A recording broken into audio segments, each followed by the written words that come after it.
é aprender novos caminhos. Para buscar soluções para problemas complexos, foi criado o Festival ODS. Dias 25 e 26 de maio. Debates, oficinas e troca de experiências entre setores público, privado e sociedade civil. Embarque com a gente no terceiro Festival ODS, rumo a um futuro mais próspero e justo. Responsabilidade social e ambiental dentro de uma empresa representam estratégia de negócio, visão de futuro. As empresas que têm hoje a preocupação com atitudes cidadãs criam novas perspectivas de negócios e contribuem também com um mundo mais justo, igualitário e sustentável. E por isso estão alinhadas com a Agenda 2030, que mobiliza países do mundo inteiro. A agenda busca atingir os 17 Objetivos de Desenvolvimento Sustentável, acordados pelos países membros da ONU. Um movimento global que, no Brasil, conta com a contribuição da Estratégia ODS, que mobiliza organizações, universidades e empresas para o alcance desses objetivos em parceria com os municípios brasileiros. Mas, de que forma as empresas podem participar? O primeiro passo é fazer a adesão pelo site da Estratégia ODS. Em seguida, a empresa terá acesso à troca de experiências, conteúdos, publicações, webinars, além de sugestões para incorporar os ODS na estratégia da companhia. Recursos que podem potencializar projetos que vão além dos ganhos financeiros e resultam na sustentabilidade empresarial, posicionamento da marca, satisfação de clientes. A estratégia ODS busca o engajamento de empresas com municípios para o desenvolvimento de iniciativas e projetos que contribuam para o alcance dos ODS a nível subnacional. Além disso, ela se propõe a provocar a reflexão e auxiliar empresas que querem implementar a Agenda 2030 em sua gestão. Com esse trabalho conjunto, as empresas dão um passo à frente. Assumem a corresponsabilidade de garantir direitos dentro da sociedade e sensibilizam colaboradores para a cidadania corporativa em parceria com atores públicos.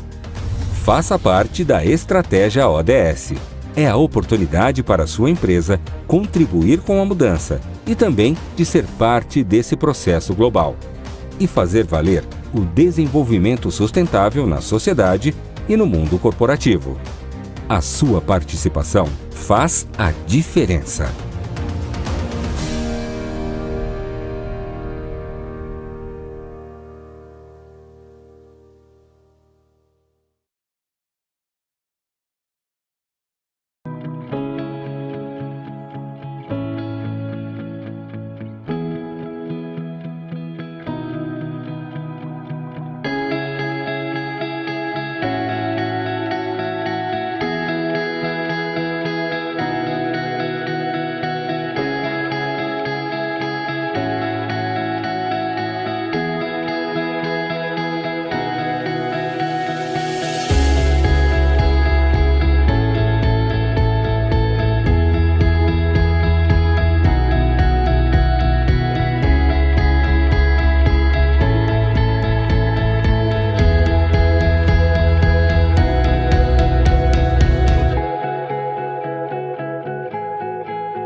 Olá, tudo bem? Boa tarde a todos e todas. Queria primeiro dar as boas-vindas a mais essa sessão do Festival ODS. É sempre uma alegria enorme ver a realização desse festival. Acho que é um momento de troca, de reflexão, de convite à ação em torno da promoção do desenvolvimento sustentável do nosso país, do nosso globo, e esse é mais um espaço para essa reflexão. Meu nome é Rodrigo Torres, eu sou gestor público de carreira do governo federal, atualmente diretor de educação executiva da ENAP. tenho 37 anos, pardo, cabelo curto, preto, e estou usando um blazer azul, com uma camisa abotoada, e estou aqui com fundo numa sala branca, fazendo audiodescrição para aqueles que eventualmente não possam me ver. E vou ter a honra de fazer a moderação dessa sessão, chamada Territórios em Transição, Inovação para a Transição Justa, que eu acho que é um dos temas instigantes que a gente tem aqui no Festival ODS, de conectar o global com o local, né? Como é que a gente consegue entender todo esse movimento global em torno de grandes processos como transição energética, mudanças das matrizes energéticas, preocupações com novas formas de inclusão produtivas, o novo desenho da realidade econômica do globo, e, ao mesmo tempo, a gente perceber como é que isso se dá na realidade dos territórios, nas cidades, que a gente sempre fala que é onde as pessoas vivem efetivamente, nos municípios, no território, nas cidades, né? Então, essa conexão a gente vai tentar desvendar hoje, trazendo aqui 3 grandes nomes que tenho o prazer, que não é a primeira vez que modero os 3, então já sou suspeito aqui, mas queria muito agradecer a presença dos 3, agradecer também ao Sérgio Andrade, líder de todo esse processo do Festival ODS, parabéns, o evento está muito interessante. Mas vamos lá, queria apresentar para vocês, vou fazer a apresentação dos 3 e a gente começa em seguida, tá bom? A gente vai ter aqui com a gente a Francinete Carvalho, que é prefeita de Abaetetuba, no Pará. Uma honra, Francinete, já esteve com a gente na ENAP, enquanto aluna, enquanto palestrante, e é sempre um prazer te ouvir, porque eu acho que você traz muitas experiências ricas, aplicadas à realidade do teu município, contextualizando de forma efetiva qual que deve ser o papel de uma prefeitura. A Francinete, ela foi a primeira mulher eleita na prefeitura de Abaetetuba, foi a primeira liderança reeleita, inclusive, é servidora pública estadual,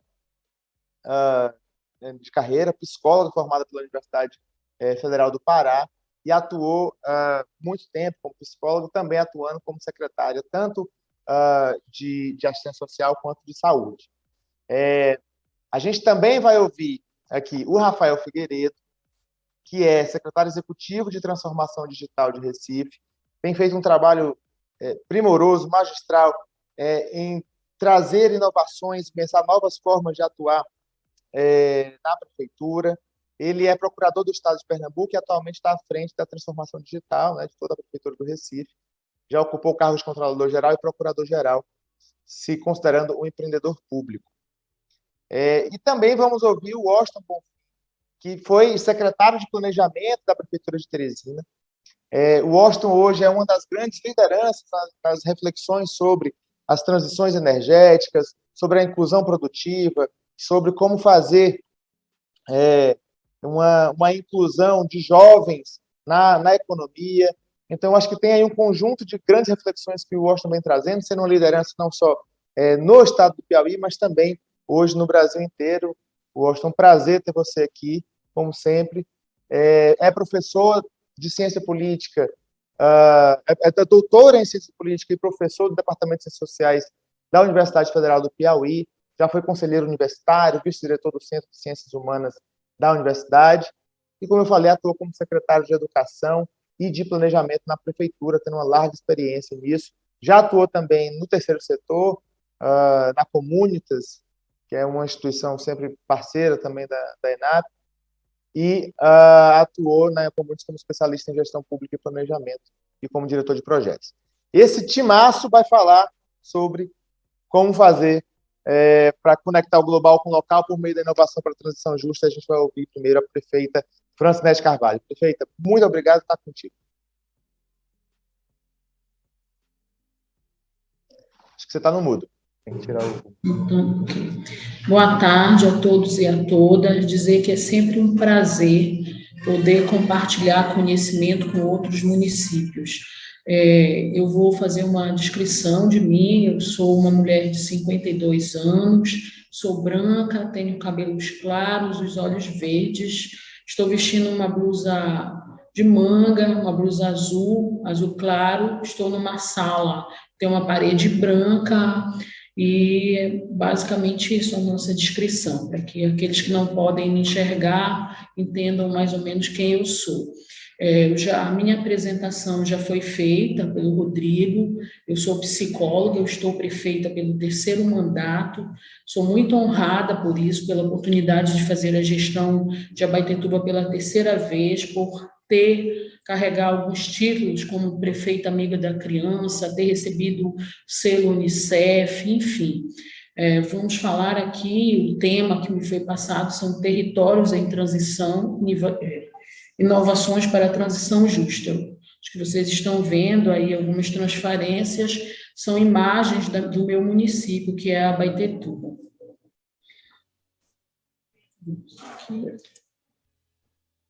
Só um minutinho, a tecnologia. Para que vocês compreendam um pouco, eu vou precisar falar um pouco do meu lugar de fala, né? Abaetetuba, o que é a cidade de Abaetetuba? Abaetetuba é uma cidade que, pelo último censo, ele calculou cerca de 141 mil habitantes, mas a gente tem uma estimativa já de 160 mil habitantes. Ela é uma cidade que tem 3 realidades distintas. Nós somos urbanos, com todos os problemas de uma grande cidade, mas também somos ribeirinhos, porque temos 72 ilhas. E nós somos rurais, nós temos 35 colônias agrícolas. Passa aqui a minha apresentação. Volta. Vamos passar. 35 colônias agrícolas com populações tradicionais, como quilombolas, ribeirinhos. Só para vocês terem uma ideia, Abaetetuba tem 170 escolas. Dentre essas, apenas 40 estão na cidade, as restantes estão na zona rural ilha e estrada.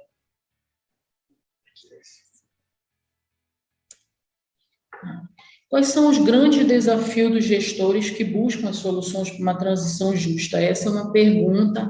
Então, primeiro, buscar uma economia de baixo carbono, que é bem complexo, a necessidade de fazer uma recuperação econômica pós-pandemia, que afetou a todos nós, não apenas economicamente, né? Afetou a saúde mental da nossa população.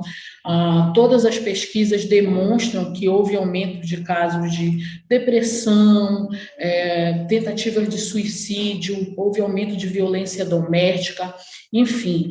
E o combate às desigualdades são desafios que eles estão conectados, né? Para isso, a gente tem alguns motores que fazem a transição justa. Um deles é a inovação, a tecnologia, o conhecimento e o diálogo social. E depois a gente vai discorrer um pouco de como a Abaetetuba tentou utilizar dessas ferramentas num momento tão difícil que é, numa realidade tão diversa como é a realidade de Abaetetuba. Que para nós, por exemplo, nós somos um município que vivemos basicamente da agricultura, nós somos um dos maiores produtores de açaí, mas não podemos cobrar sobre o produto na fonte. A nossa população, ela é uma população que tem muitos hábitos extrativistas, são ribeirinhos, são quilombolas, e que a gente precisa propor outras soluções. Não tem como a gente simplesmente chegar para as pessoas e dizer, a partir de hoje vocês não podem cortar árvores, a partir de hoje vocês não podem, por exemplo, caçar a capivara. A gente precisa dizer isso, mas oferecer soluções criativas, oferecer soluções que sejam justas.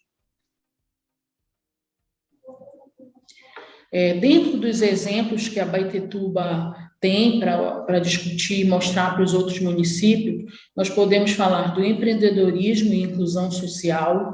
A gente estimula muito no município o empreendedorismo, a sala do empreendedor, o que a gente chama de inclusão social e solidariedade, a promoção de acesso ao mundo do trabalho, que essa é uma grande ferramenta, um projeto criado no município, que é o Renda Abaeté. E aqui assim, a gente cita vários projetos que eu vou aos poucos esclarecendo cada um deles. vamos com a questão do estímulo à pesca, agricultura, a caravana da cidadania. Então, a gente vai começar a falar do empreendedorismo e inclusão social.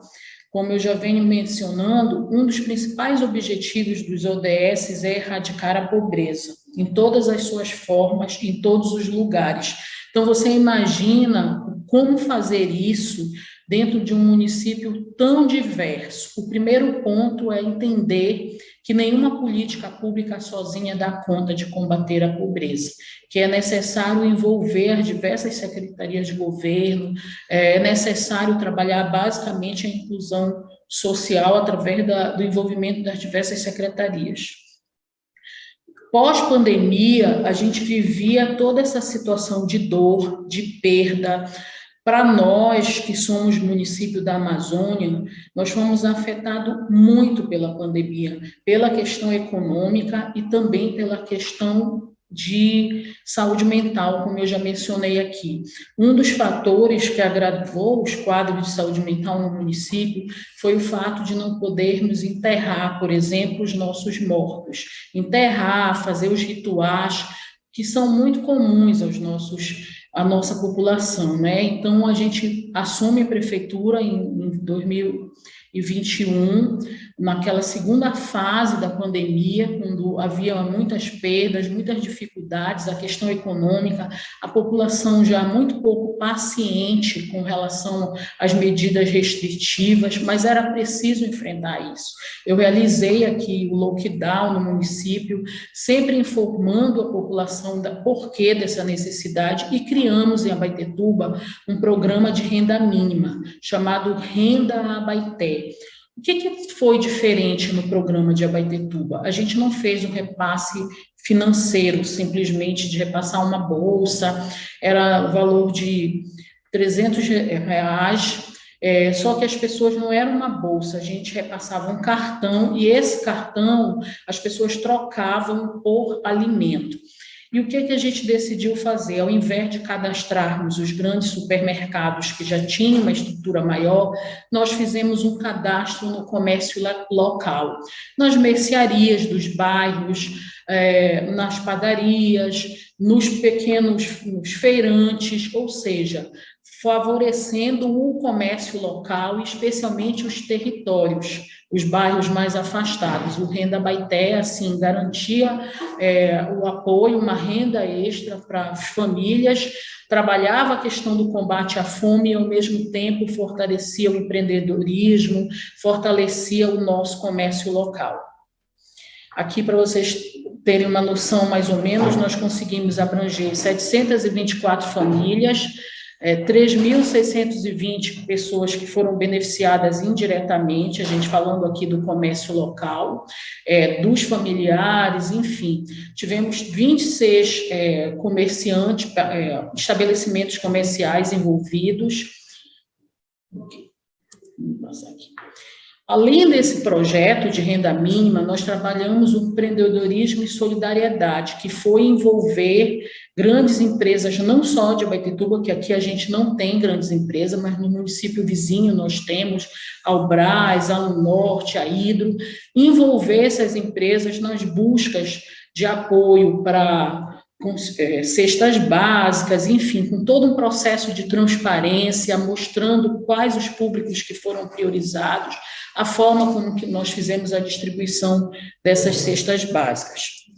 Aqui, Albras, 1.500 cestas básicas, a Hidro, 1.500, e aqui é onde a Fundação Palmares também, que ajudou, e o próprio empreendedorismo local.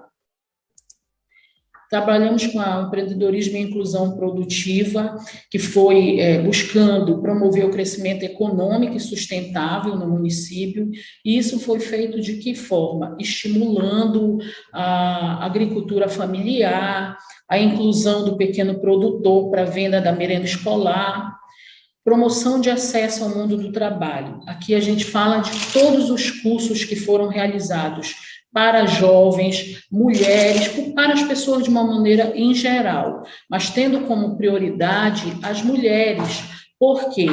combater a fome, só é possível combater a fome através de oportunidades. E também todas as pesquisas demonstram que as mulheres são os segmentos mais afetados pela exclusão, pela falta de oportunidade. E também elas são as gerentes das suas famílias, na maioria das vezes.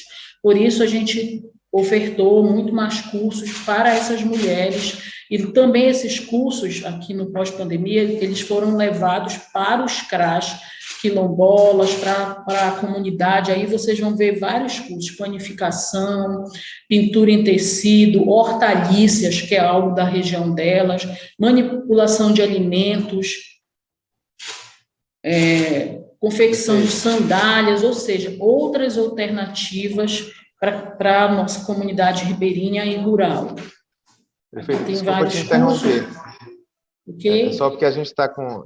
são 10 minutinhos, é bem rapidinho, então faltam 2 minutos só para vocês já ir encaminhando.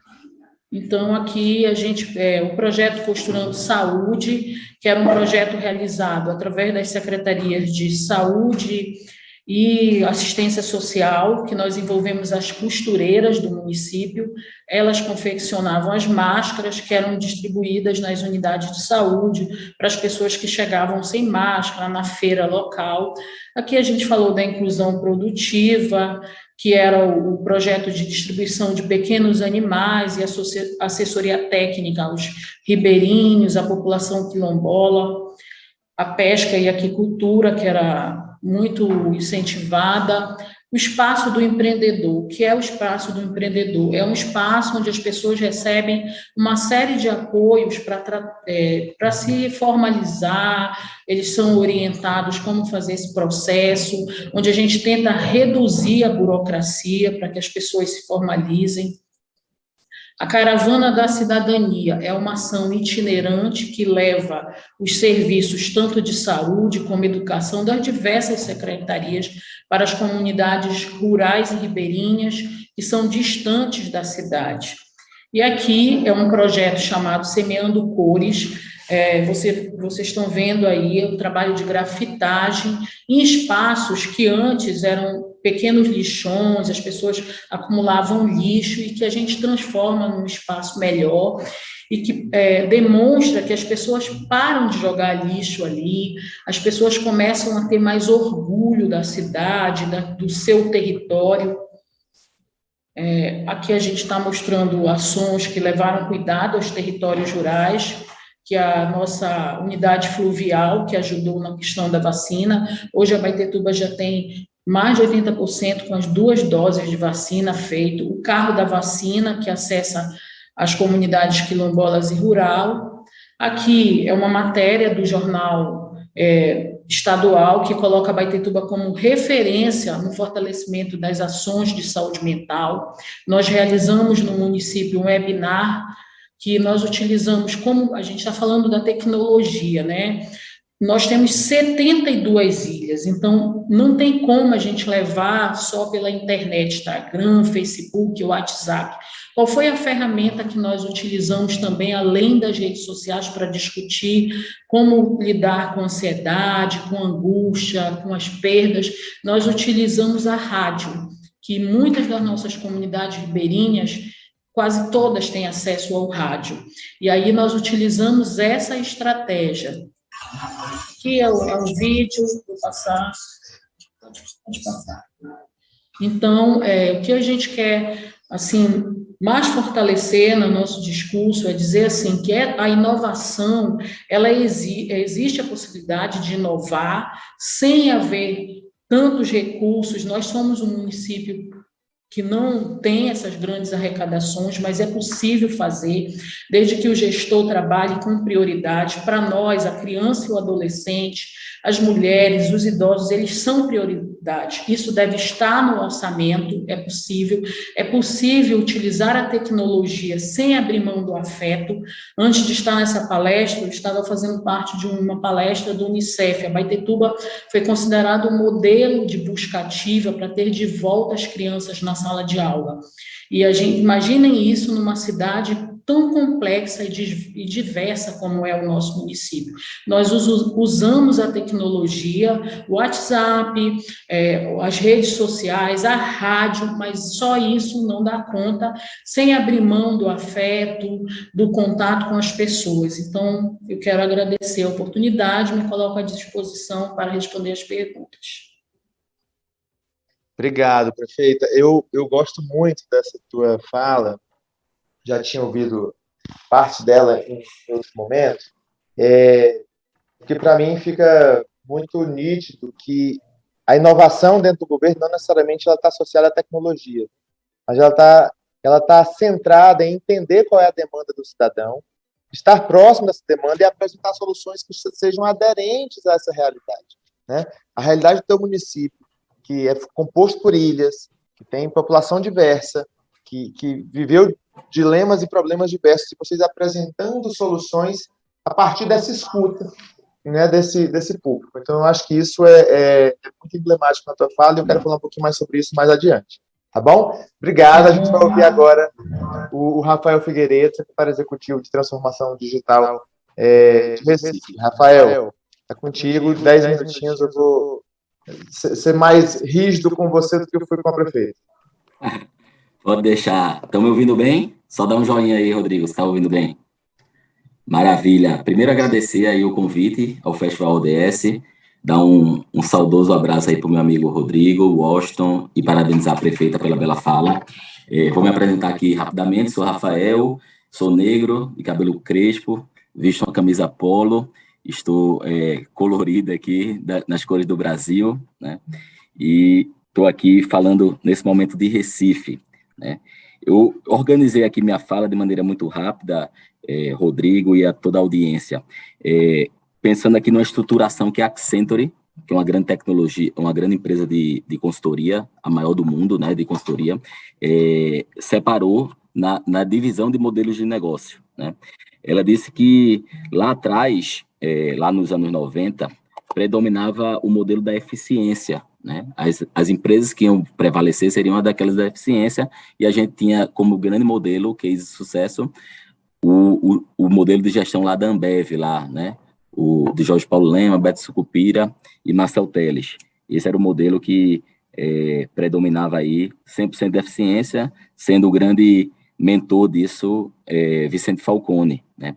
Depois a gente entra no modelo do digital. Todos os negócios seriam digitais. A Accenture sempre dizia isso, né?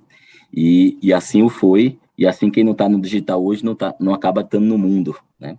E por fim, a Accenture anuncia recentemente que o grande mote dos anos 2020 para frente é a sustentabilidade, né? A gente vê aí uma grande corrida aí dos grandes empreendedores, aí vamos citar aqui os nomes de Elon Musk e Jeff Bezos, querendo tornar a humanidade multiplanetária, porque acreditam que os ativos da Terra estão se exaurindo, e para a gente não ser uma nação extinta, né, um mundo extinto, tem que levar o homem para outro local, né? Diante dessa circunstância, a sustentabilidade passa a ser o eixo central aí do século XXI. Como a gente investir pesadamente em economia circular, como a gente não gerar mais lixo e produzir o que ia para o lixo, tornar ele um ativo. Esse que é o grande desafio aí do século XXI.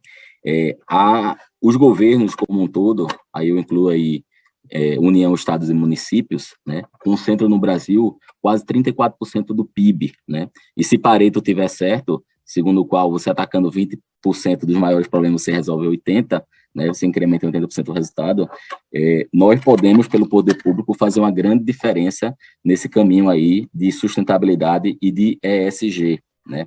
E o que é que Recife está pensando e fazendo nesse tema conectado com a inovação?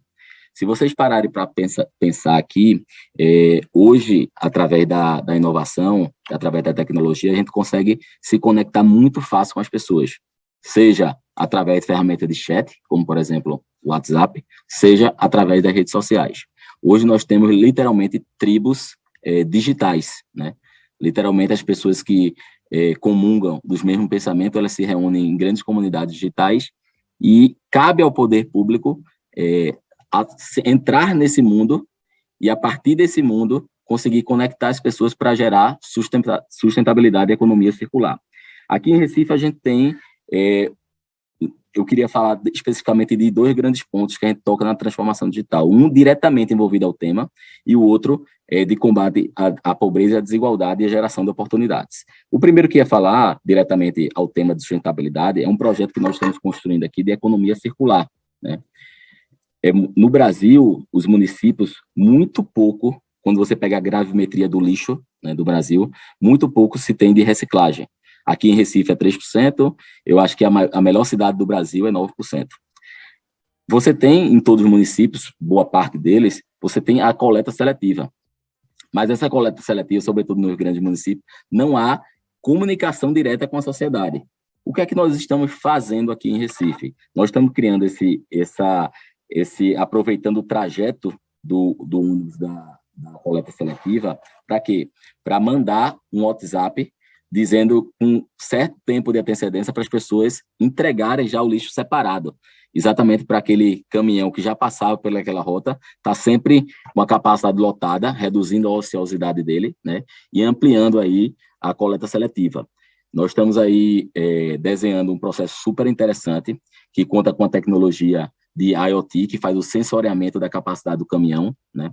Além disso, a gente tem uma parceria com o WhatsApp, onde a gente vai perguntar para todos os cidadãos quem quer ser notificado desse caminhão quando ele estiver chegando, e o cidadão vai dizer com quanto tempo de antecedência ele quer ser notificado, se de 1 hora, se de meia hora, se 10 minutos ou 5 minutos, exatamente para ele ter condições de separar esse lixo, e esse lixo ir para os caminhões que já estão passando por aquela rota.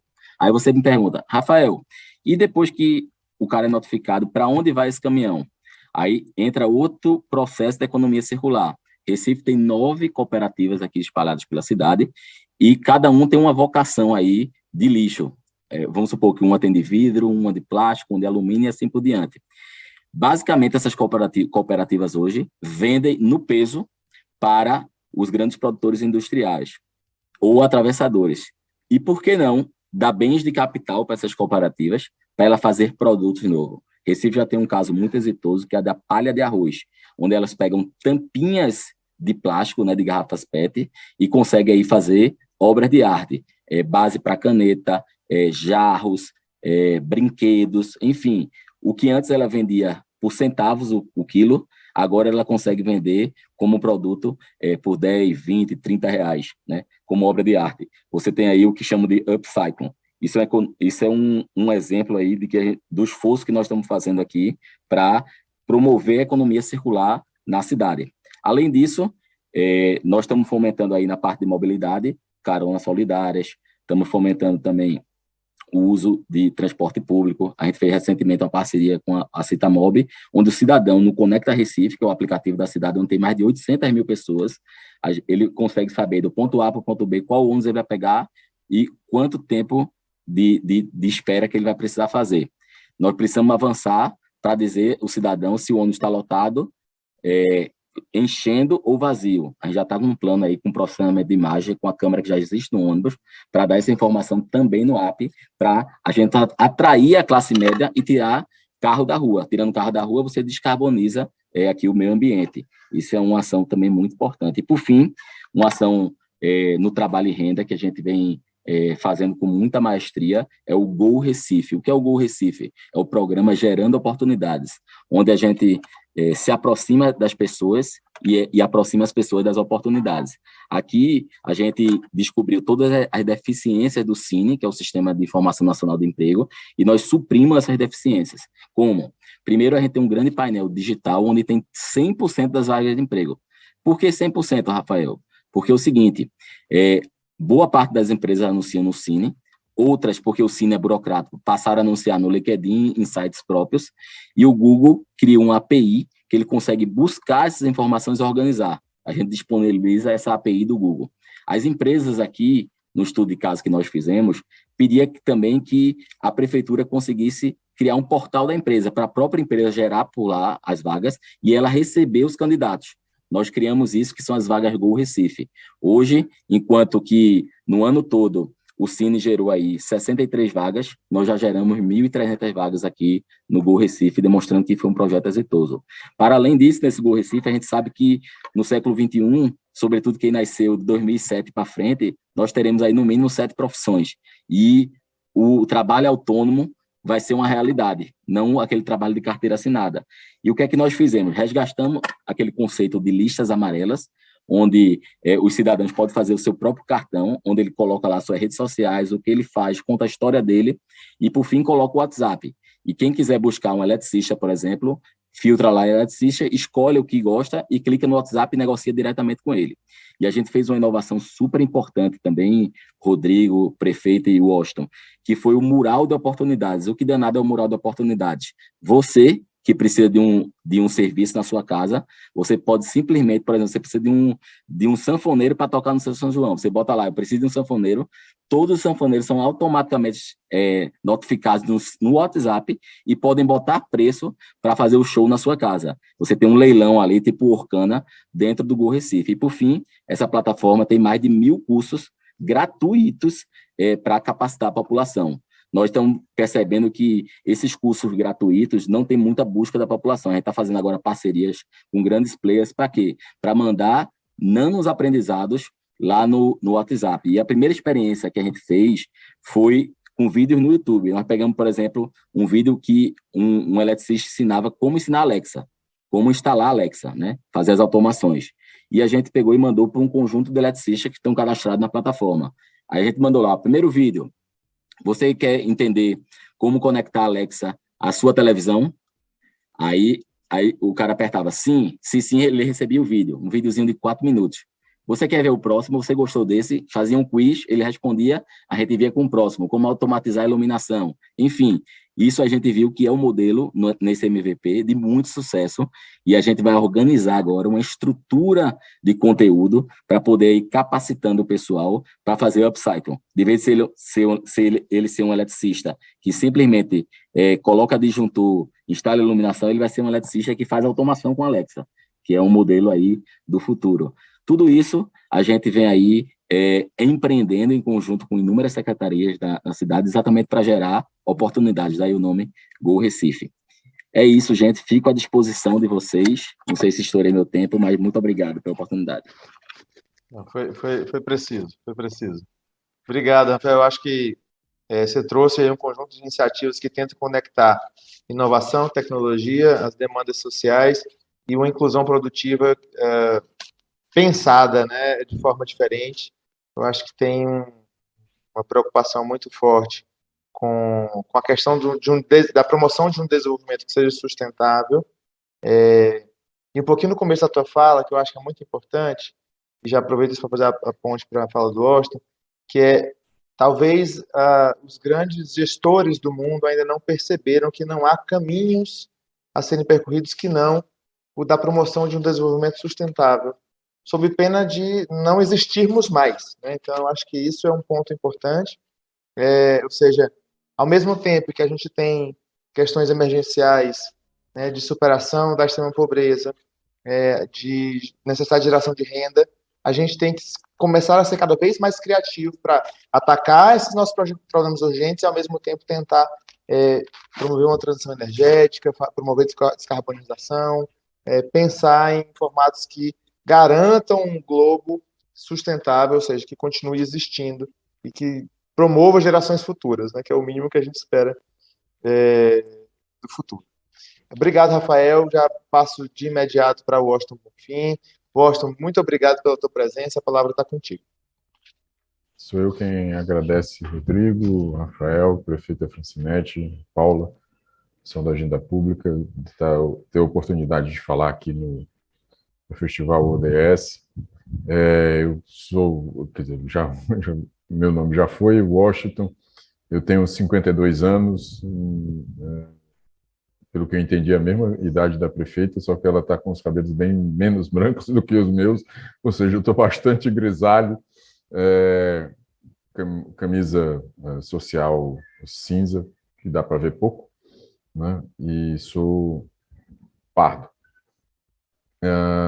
Eu queria, assim, na realidade, falar de uma experiência que eu participei como secretário de Planejamento de Teresina, que remete a essa ideia de inovação, né, de transição justa, que foram dois processos. Primeiro, a implantação de um novo sistema de transporte público da cidade de Teresina, em duas gestões passadas, a gestão do prefeito, do ex-prefeito Firmino Filho, falecido, ele faleceu o ano passado, e uma outra experiência, que é uma experiência correlata, em termos de inovação, em termos de mudança, né, que eu participei do início, como deixei a prefeitura mais ou menos no primeiro ano do mandato, né, acompanhei de longe a implementação.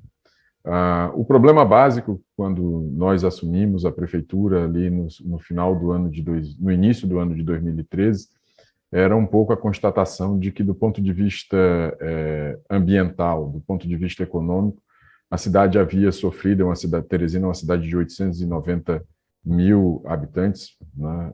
Ela é basicamente conurbada com uma outra cidade, que é de outro estado, que tinha de 170 mil habitantes, então nós somos um pouco mais de 1 milhão de habitantes. E o grande problema, à época, era como conter o crescimento da cidade, como os arquitetos dizem, como evitar ou conter o espraiamento da cidade. E aí nós planejamos duas grandes ações. Uma primeira, uma ação de implementação do novo modelo de transporte previsto, né, no plano diretor de mobilidade urbana do município, e um modelo cuja ideia era a implantação, né, de um sistema de terminais de transporte, né, na realidade 8 terminais de transportes, 2 por cada uma das 4 regiões da cidade, né, e a implantação nas maiores avenidas da cidade, né, de corredores de transporte. Então, na realidade, você tinha o conceito básico, né, do transporte, segue um pouco aquilo que acontece em Curitiba, você transformar, né, o sistema utilizando um conceito que é muito comum hoje e bastante desenvolvido, que é o conceito de crescimento a partir do transporte, né? A ideia é refazer a cidade, dando prioridade ao transporte público, fazendo com que, né, o adensamento da cidade ocorresse nas principais avenidas, nesses corredores de transporte, e aí esse adensamento, né, criando condições para que a população more, né, mais perto desses corredores de transporte, se desloque menos, né, e esses corredores de transporte sirvam como um vetor de desenvolvimento, inclusive servissem como um vetor de desenvolvimento imobiliário da cidade. Foram feitos investimentos da ordem de cerca de R$500 bilhão em infraestrutura, né, não só da construção, desapropriação de terrenos, construção dos 8 terminais e implantação desses corredores de transporte, mas algo mais importante ainda, né, era necessário, que era mudar o planejamento, o próprio planejamento, o plano diretor da cidade. E para facilitar que, né, para além desse investimento físico, né, em estrutura de transporte público, ou seja, na melhoria do transporte público, né, as questões de adensamento estivessem, né, colocadas na legislação, no plano diretor da cidade, que, como todos nós sabemos, é um plano de 10 anos, e de vigência de 10 anos, e que orienta o crescimento territorial da cidade. Esse plano diretor foi feita a sua primeira discussão, né, no ano de 2017, no início do segundo mandato, né? O prefeito teve 2 mandatos seguidos, de janeiro de 2013 até dezembro de 2020, e o plano diretor de ordenamento territorial tinha, basicamente, né, a missão institucional de reorganizar a cidade, né, a partir dos investimentos de infraestrutura física, né, no sistema de transporte, ou seja, reorientar, né, e dar, né, condições para que, né, a partir de incentivos, né, e de mecanismos do Estatuto das Cidades, se pudesse orientar o crescimento e estimular o crescimento da cidade em torno desse novo sistema de transporte. Então, você tinha a implantação de outorga onerosa, a regulamentação da lei do IPTU progressivo, uma série de instrumentos legais de planejamento urbano para, digamos assim, reorientar o desenvolvimento da cidade, né, contendo o espraiamento e buscando, né, o adensamento das construções, inclusive privilegiando algumas áreas para esse adensamento no sentido de verticalização da cidade. Essa é a história, digamos assim, do planejamento. Em 10 minutos não dá muito para contar, mas eu gostaria de fazer 3 observações sobre esse ponto. O primeiro deles, a primeira observação, no caso da implantação do sistema de transporte, a questão dos reajustes de tarifa, a questão de licitação e de reajuste de tarifa, né, criaram um problema de sustentabilidade, né, do próprio sistema. Teresina hoje tem, né, e quando o sistema ficou pronto em 2020, ou basicamente pronto em 2020, com a pandemia, o problema de financiamento, né, do sistema apareceu ainda de maneira mais, digamos, sensível. Hoje, Teresina é uma cidade de 1 milhão de habitantes que tem problemas seríssimos, né, com o seu sistema de transporte público, que não estão sendo endereçados pela nova administração, e ouso dizer que esse talvez seja um dos maiores problemas urbanos do ponto de vista de sustentabilidade, do ponto de vista de inovação das cidades brasileiras, né, de 1 milhão de habitantes para mais. Porque o fortalecimento do transporte público tem muito a ver com a questão da sustentabilidade ambiental, tem muito a ver com a questão da descarbonização, tem muito a ver, né, com a qualidade de vida, né, das cidades. E isso era algo que nós perseguimos. O segundo ponto importante, né, é que, ao longo do processo de discussão, né, do plano diretor de ordenamento territorial da cidade, ele foi proposto como projeto de lei em 2017 e só foi aprovado no final de 2019, inúmeros obstáculos do ponto de vista dos interesses imobiliários da cidade se colocaram à proposta do plano. Por exemplo, algumas questões relativas, por exemplo, à outorga onerosa. Outro ponto importante, algumas questões relativas à limitação do perímetro urbano da cidade, ou seja, a tentativa por parte do mercado imobiliário de ocupar as franjas da cidade, porque, obviamente, são terrenos mais baratos e permitem, né, que se construa dentro de determinados padrões unifamiliares, e isso era justamente aquilo que é o planejamento, né, da cidade, que a gente queria fazer uma cidade para as pessoas, queria evitar. Então, na realidade, o outro ponto que eu queria fazer é que, na discussão, né, de uma cidade para as pessoas, na discussão de uma cidade sustentável, né, e nós, né, basicamente no Brasil moramos, né, em zonas urbanas, a questão dos interesses imobiliários, de consertar interesses imobiliários com interesses ambientais, com interesses de sustentabilidade, é algo bastante complexo que nós vivemos na prática. E a terceira observação é um pouco aquilo que foi colocado, acho que pela prefeita Francinetti, e eu anotei aqui quando da sua fala, a questão da cultura, né? Nós temos, e aí talvez seja uma característica de Teresina, por ser uma cidade mais nordestina, em que há uma forte migração do interior para a cidade, né, do interior do estado para a capital, a nossa população resiste muito, por exemplo, a construções multifamiliares, ou seja, a prédios, né? O sonho da casa própria é o sonho do imóvel ali, né, de 15 por 20, 15 por 30, né, em que uma única família mora, e esse é realmente assim, um problema ambiental sério, porque isso empurra a cidade para esse sentido do espraiamento. É justamente né, um dos princípios contrários a essa questão da sustentabilidade e da inovação em planejamento urbano, que hoje é tão discutida, né, na literatura de planejamento urbano no mundo inteiro. Então, para resumir a minha fala e me encaminhando para o final, além desses 3 pontos, eu queria deixar uma mensagem assim, bastante específica. A gente tem um longo caminho a percorrer do ponto de vista da articulação, num primeiro ponto, né, do ponto de vista da articulação federativa, especialmente em políticas de mobilidade urbana.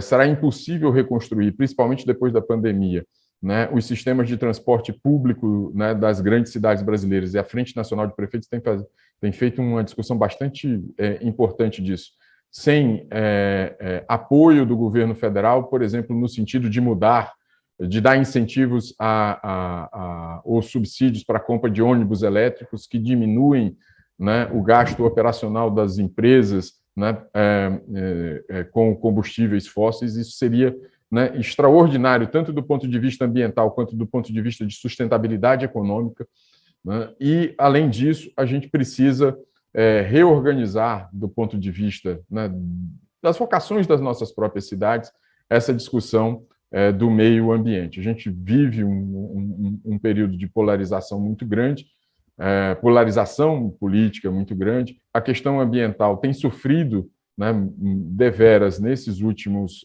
4 anos, mas para as cidades, né, isso se apresenta como um desafio ainda maior, porque as nossas grandes cidades têm muitas dificuldades do ponto de vista de uso misto, do ponto de vista de organizar seu crescimento a partir da perspectiva de cidade para as pessoas, de adensamento, e aí a gente tem um desafio de inovação e um desafio ambiental gigantes para colher. E a experiência de Teresina, embora não seja uma experiência de todo bem-sucedida, não é uma experiência mal-sucedida, e é uma cidade que se enxerga, né, ou pelo menos se enxergava, né, a partir desse desafio, de reorientar o seu crescimento territorial a partir de um planejamento voltado, né, para o transporte público e para uma cidade para as pessoas. Acho que era basicamente esse depoimento que eu queria oferecer aqui para a nossa discussão. Obrigado aí a todos, Rafael, prefeita, especialmente ao Rodrigo, nosso mediador. Obrigado, Washington. Eu lamento que é pouco tempo mesmo, né? Eu sei que fica todo mundo se coçando para avançar no tempo. Obrigado, Washington. Acho que você trouxe um outro elemento que acho que agrega bastante para essa reflexão, que é a questão do desafio desse desenvolvimento urbano de forma sustentável, né, com a mobilidade, com o transporte público, e que isso não é pensado isoladamente, mas um conjunto de políticas que envolve a cultura, que envolve a realidade local, e que é muito importante também de ser refletido. A gente tem pouco tempo, mas eu queria fazer só uma pergunta, que agrega uma pergunta que chegou aqui do chat, uma minha, e aí agora eu vou ter que ser mais rigoroso ainda, que é uma pergunta assim, para ser respondida de forma sintética, que diante desses cenários que vocês trouxeram, qual foi o principal desafio de conectar uma forma de promover o desenvolvimento sustentável com a solução para um problema público que vocês queriam atacar, né? Por quê? A prefeita trouxe para a gente, por exemplo, várias ações de inclusão produtiva. Eu gostei muito da tua fala, prefeito, para ilustrar. Não adianta chegar para o cara e dizer, você não vai mais caçar e pronto. Não é assim que funciona. Mas como é que se supera esse desafio? Que desafio foi esse que você enfrentou e como é que é possível superar? De forma sintética, em 2 minutinhos. Mesma coisa para o Rafael em relação às novas tecnologias, né, em relação à conexão com a promoção de novas oportunidades de geração de renda. E, no caso do Washington, como é que conecta esse desafio da preservação sustentável, do meio ambiente, garantir sustentabilidade para o município e, ao mesmo tempo, promover um desenvolvimento urbano efetivo, né? Então, bem sinteticamente, 2 minutos para cada um, começando com a prefeita.